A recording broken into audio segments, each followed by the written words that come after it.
Yan, magandang umaga po sa ating lahat. So restocking po tayo ng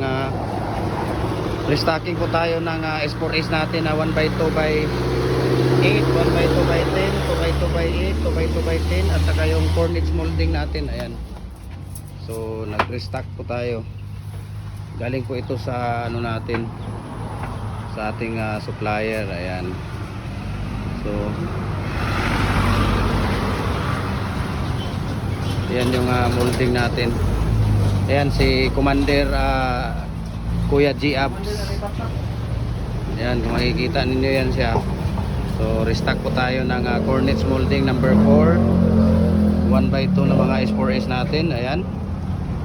So wala nang iba kung hindi Gem Hardware. Follow na po kayo sa ating Gem Hardware.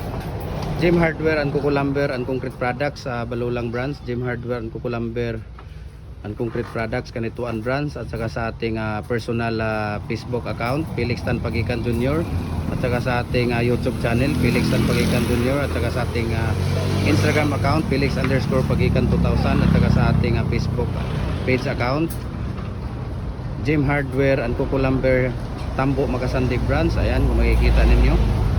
So nandito na lahat. Ayan, 2x2 by 10, 2x2 by 8, 1x2 by 8, 1x2 by 10.